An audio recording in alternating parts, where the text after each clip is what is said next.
Administration strongly backed Israel's stranglehold on Gaza. It's unclear whether the policy will change under an Obama White House.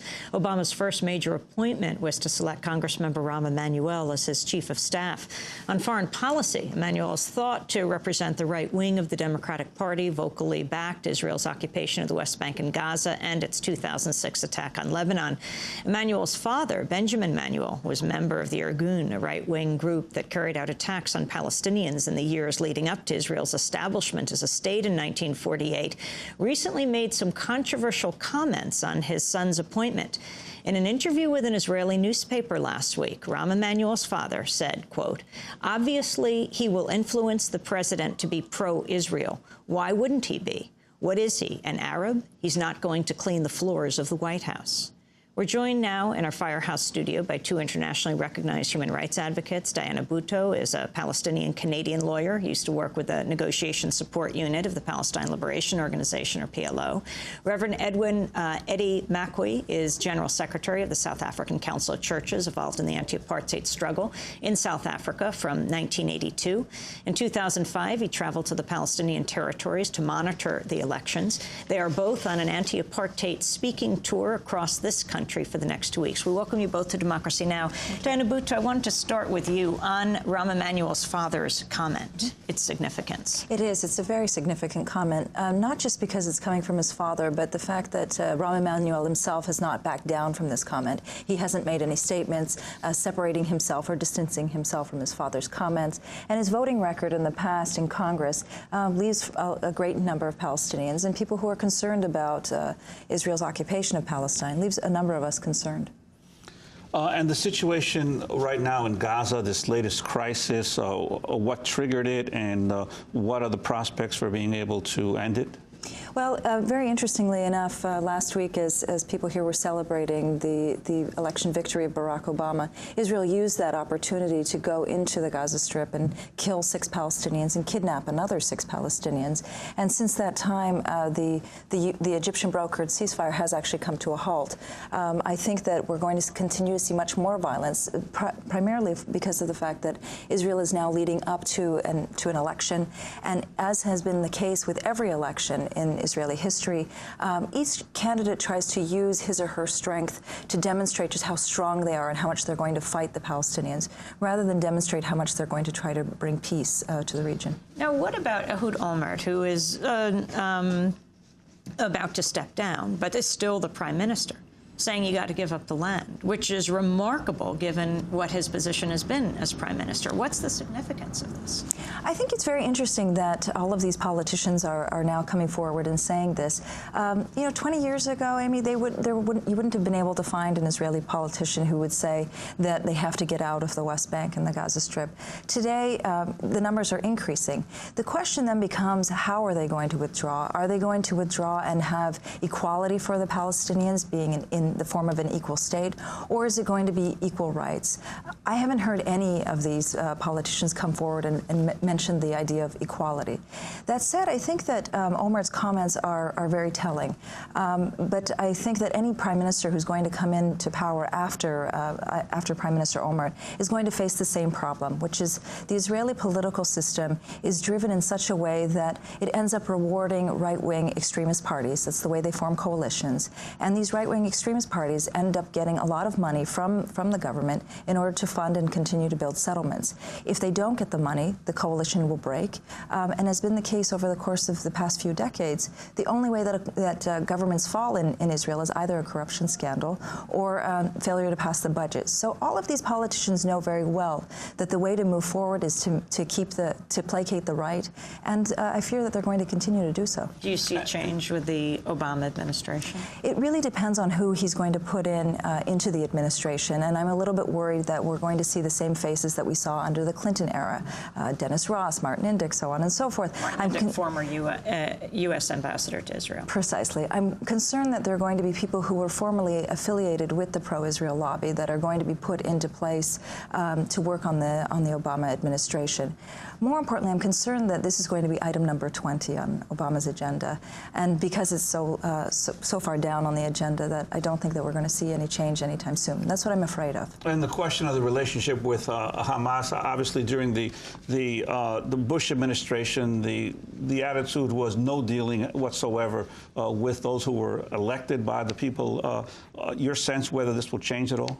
I don't think it will change, although it should change. There was a very interesting article that came out in Haaretz, which is an Israeli paper, just 2 days ago. The person interviewing members of Hamas is an Israeli journalist named Amira Haas. And in the interview, Hamas came out very clearly and said that what they want to see is they want to see a two-state solution. So there is no longer the pretext there for not talking to Hamas. But unfortunately, we continue to put our head in the sand. So, Reverend Eddie Makue, how did you end up going to the Palestinian territories, to the occupied territories from South Africa? The leading or the majority political party in South Africa at the moment is the African National Congress, and they are also the party in the government, and they have had an historic relationship with the Palestinian Liberation Organization. And when Yasser Arafat passed on, there was the need to have the elections there, and the South African government felt that it's going to be important that we also look at bringing in civil society organizations in the observation of that election process, because we know that very often the election results are disputed. And it is against that background, but very importantly also that we, in terms of our faith, have an historic relationship with that particular region of the world, looking at it as the Holy Land. And we are very disturbed at the fact that while there's all this talk in the world about peace, we find that we in the faith communities who preach peace are very often experiencing great difficulty in actually realizing peace for people in that important region. And in South Africa itself, you've been undergoing a political crisis. In recent months, there was the decision of President Mbeki to resign, and your council has raised questions as to how the ANC is handling this issue of the presidency. Could you talk about that?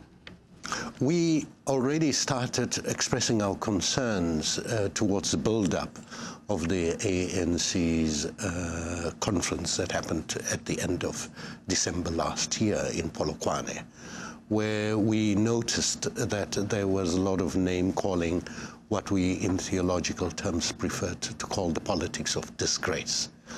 And we are mindful that it is important that we continue to nurture a democratic culture and that we allow people to establish political parties, political formations as they wish.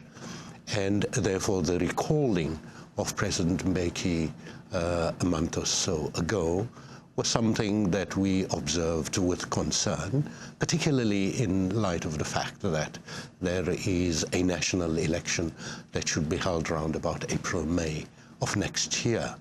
But as the faith communities and as the Council of Churches in the country in particular, we have been engaging with various political leaders in South Africa, making sure that we do not go back to where we were in the period building up to the first democratic elections in 1994, where our country was plagued by a lot of violence and intolerance. And one of the great South African anti-apartheid ambassadors, you could say, cultural ambassadors, was Miriam Makeba, died a few days ago. Her significance? We are pained when we look at how we as a nation are losing people that have played a very meaningful role in the international campaign to focus attention on apartheid as it has been experienced in South Africa at that time. And Miriam Makeba selflessly used skills as an artist to promote the cause for justice in South Africa. And I'm sure if she could hear us now, her spirit continues to identify also with the struggle against the apartheid that we're experiencing in Palestine. And in the situation in Zimbabwe, your government has been very instrumental in trying to reach some kind of an accord there. Your sense of how that is going to work out in the next few months? We have always expressed very grave concern at the notion of silence diplomacy as being practiced by our former president, Thabo Mbeki. We are very worried about the levels of violence and suffering and the hunger and poverty that's escalating in Zimbabwe at the moment, and we feel that it is imperative that an urgent solution be found for the crisis in Zimbabwe, and we continue to urge the political leadership in SADC and also in the African Union to do something meaningful to bring that particular crisis to an end, and are saying to the political leadership in Zimbabwe, forget about the politicking and look at the interest of the people of the land. We only have a few seconds left, but Diana Buttu, where are you going on this separate is never